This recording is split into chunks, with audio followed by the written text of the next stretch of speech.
چھوڑے اس بات کا خیال کہ فلانے نے سلوٹ کیا کہ نہیں کی، چھوڑے۔ حضرت باجزید بستامی رحمت اللہ تعالیٰ علیہ فرماتے ہیں میں نے اعتکاف کبھی اپنی مسجد میں نہیں کیا، یہ کہ سارے ہی ہاتھ چومنے والے، سارے ہی پیار کرنے والے۔ فرماتے میں جب اعتکاف کرتا تھا تو میں بستان سے دور نکل جاتا تھا جہاں کوئی مجھے جاننے والا نہ ہو۔ اٹھ بلیا چل اوتھے وسیے جتھے وس دے نہیں سارے ہی انے، نہ کوئی ساڈی ذات پچھانے تے نہ کوئی سانو مننے، چل ادھر چلے۔ اٹھ بلیا چل اوتھے وسیے جتھے وس دے نہیں سارے ہی انے، نہ کوئی ساڈی ذات پچھانے تے نہ کوئی سانو۔ اتنا شوق ہے سلوٹ کرانے کا، اتنا شوق ہے تعارف کرانے کا، اتنا شوق ہے اپنا بتانے کا، تو یہ چیز غلبہ کر جاتی ہے، پھر نام رہ جاتا ہے، روح نہیں رہتی، پھر وجود رہ جاتا ہے، پھر باطن کی کیفیت نہیں رہتی۔ خدا را اپنے آپ کو بے چین نہ کرو، بے قرار نہ کرو، بے سکون نہ کرو، رب کی یاد میں آ جاؤ، درود و سلام میں آ جاؤ، نعت کے حسن میں آؤ، تلاوت کی دنیا میں آؤ، سجدوں کے نور میں آؤ۔ آؤ کبھی کھول کے دل مسجد کی صفائیاں کریں، آؤ نہ کبھی کوئی بوڑھا دادی نانی دادا ان کے پاس بیٹھ کے پیر دبا کے اللہ کو راضی کرے۔ یہ کیف والی جگہ ہیں، یہ سرور والی جگہ۔ اتنی بے چین ہماری زندگی ہے، بے قرار ہے، تڑپتے ہوئے لوگ، لڑتے ہوئے لوگ، ایسے لگتا ہے ابھی ایک دوسرے کا گریبان تھام لیں گے، بے قرار بے چین۔ کسی کو انتظار کا کہا جائے نا کہ 10-20 منٹ کسی کا انتظار کرو، تو بعض لوگ مجھے ایسے لگتا ہے جیسے یہ ان کا کلیجہ پھٹ جائے گا، ڈاکٹر کے انتظار میں بیٹھے ہیں تو بڑے پریشان ہیں۔ کسی کو ملنے گئے ہیں کو آدھا گھنٹہ بیٹھنا پڑ گیا تو بڑی دقت میں ہیں۔ اپنے آپ کو سکون دیں۔ آپ یقین کریں بڑا مزہ آتا ہے، کبھی کسی کا انتظار کرنا پڑے تو 2-4 تسبیح درود شریف پڑھی جاتی ہے، یعنی ذوق بن جاتا ہے کہ چلو اللہ نے موقع دیا ہے، کوئی سرکار کو یاد کر لیں، تنہائی مل گئی۔ ہمارا مزاج جس سختی کا شکار ہے، وہ سختی آہستہ آہستہ ہمیں زیادہ آزمائش میں ڈال دے۔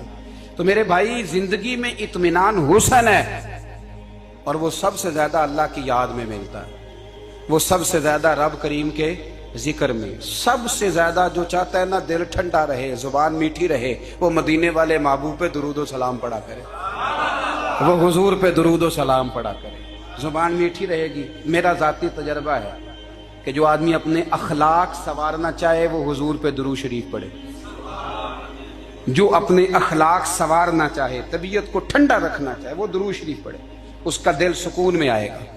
کچھ کام اور ہیں زندگی میں اطمینان کے لیے، ان کا ہونا بھی بڑا ضروری ہے۔ سب سے پہلے اگر آپ چاہتے ہیں نا زندگی میں سکون ہو تو حقیقتوں کا سامنا کرنا سیکھیں، آپ جو ہیں وہ رہنا سیکھیں، جو آپ نہیں ہیں وہ بننے کی کوشش نہ کریں۔ حقیقت کا سامنا کرو گے تو زندگی اطمینان میں آ جائے۔ ہم نے نا بہانے بنا لیے ہیں، ہیلے بنا لیے ہیں، جھوٹ کے سہارے اپنے آپ کو اونچا کر لیا۔ ایک آدمی سے کہا جاتا ہے تو رشوت نہ لے، تو کہتا ہے میں غریبوں سے نہیں لیتا۔ تو میرا سوال یہ ہے کہ امیروں کا حساب لینے کی اللہ نے تیری ڈیوٹی لگائی ہے، تیرے ذمہ لگایا ہے کہ تو امیروں کا حساب کر، تمہیں کیا ضرورت پڑی ہے؟ ہم نا بہانہ کرتے ہیں، رشوت لینے والے کا الگ بہانہ ہے اور سفارش والے کا الگ بہانہ ہے۔ حقیقت کا سامنا کریں، حقیقت کا۔ جو میرے ذمہ داریاں ہیں وہ میں نے پوری کرنی، جو آپ کی ذمہ داریاں ہیں وہ آپ جان نہ چھڑائیں، حقیقت پسند بنیں۔ میرے رسول کریم پھر پڑھیے درود شریف صلی اللہ تعالی علیہ وسلم۔ حضور صلی اللہ علیہ وسلم نے فرمایا کہ میری بیٹی سیدہ فاطمہ الزہرا رضی اللہ تعالی عنہا صرف جنتی نہیں، جنتی عورتوں کی سردار ہے۔ لیکن حضور نے یہ بھی فرمایا کہ فاطمہ یہ خیال رکھنا اگر اللہ نے حساب پوچھا تو حساب تم نے خود دینا ہے۔ حقیقت کی طرف توجہ کرائی حضور نے، وہ صرف جنتی نہیں، جنتی عورتوں کی سردار ہیں، پر حقیقت کی جانب توجہ۔ میں حقیقت یہ ہے کہ اگر مالک نے حساب پوچھا تو اس کی تیاری بھی کرنی ہے۔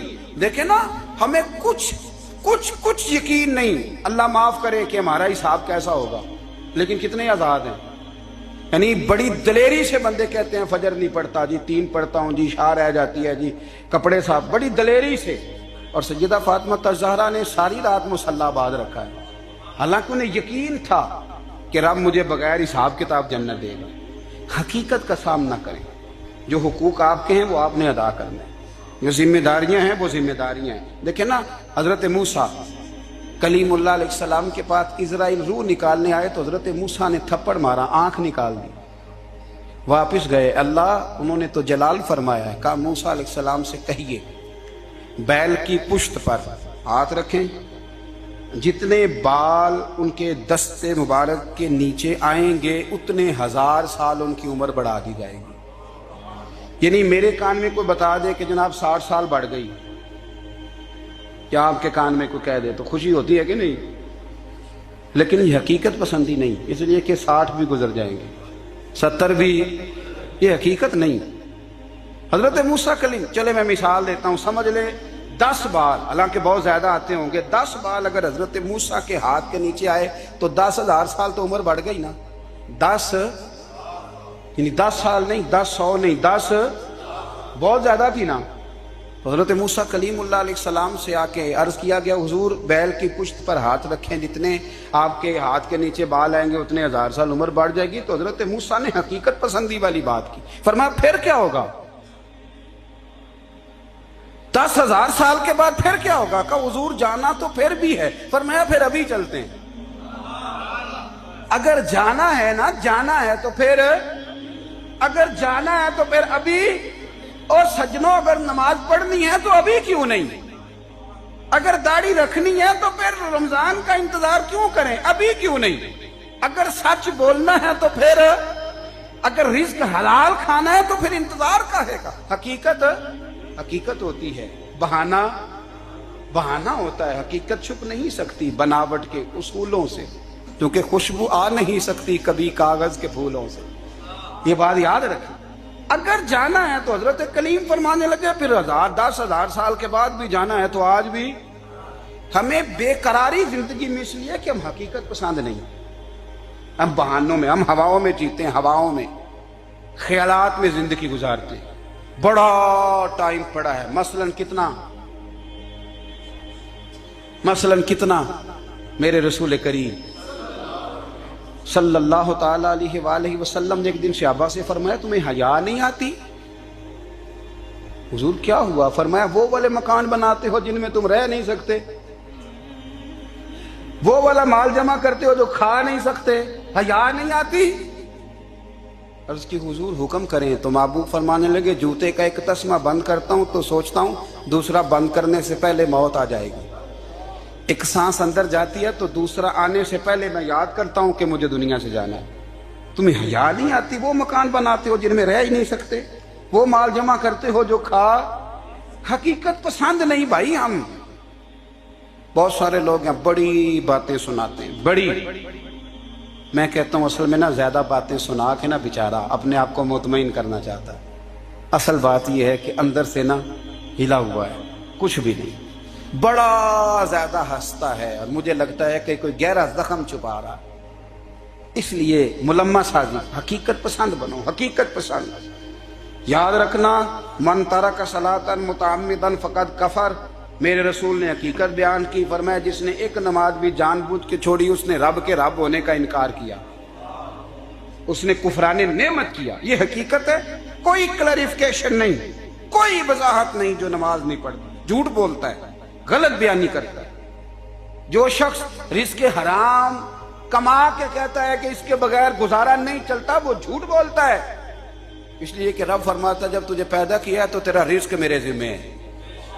اللہ فرماتا ہے کہ لا یکلف اللہ نفسا الا وسعها، میں کسی پر وہ بوجھ نہیں ڈالتا جو اٹھا نہ سکے. نماز فرض کیا اس کا مطلب ہے ہم پڑھنے کے قابل ہیں. اس نے ہمارے ذمہ داریاں لگائی ہیں تو مطلب یہ ہے کہ ہم ذمہ داریاں ادا کرنے کے قابل ہیں، ورنہ وہ کہتا ہے میں وہ بوجھ ڈالتا ہی نہیں جو تجھ سے اٹھایا نہ جائے. اگر چاہتے ہو کہ زندگی میں اطمینان ملے تو خدا را حقیقت پسندوں والی زندگی گزارو. یہ فضاؤں میں زندہ رہنا، ہواؤں میں، اللہ بڑا معاف کرنے والا ہے، اللہ بڑا کریم ہے، معاف کر دے گا. تو بھئی یہ بات صحابہ کو بھی پتا تھی، یہ اہل بیت کو بھی خبر تھی، تو وہ تو ایک ایک بات کا لحاظ کرتے تھے. یہ غوث اعظم کو بھی پتا تھی، یہ ان کے والد کو بھی پتا تھی جنہوں نے کسی کا ایک سیب کھا لیا تھا تو 12 سال اس کے گھر میں نوکری کرتے رہے. انہیں نہیں پتا تھا اللہ بڑا کریم ہے، معاف کر دے گا، ایک سیب ہی ہے نا. تو حقیقت پسندی آپ کو سکون دے گی. اور اگر آپ نے اپنے آپ کو غیر مطمئن کیا ہوا ہے، بات کچھ اور ہے، اور آپ نے اپنے آپ کو ڈال کسی اور طرف لیا ہے، تو پھر آپ کو سکون مل سکتا؟ سکون حقیقت پسندی میں، اصل میں سکون ہوتا ہے، اداکاری میں سکون نہیں ہوتا۔ تیسری بات سنیں، اگر آپ چاہتے ہیں زندگی میں مطمئن رہیں تو دنیا داروں سے امیدیں توڑ دیں، اللہ اور اس کے رسول سے امید وابستہ کریں، اولیاء اللہ سے امیدیں وابستہ کریں، صحابہ اور اہل بیت سے امیدیں، اللہ اور اللہ والوں سے امیدیں، دنیا داروں سے امیدیں۔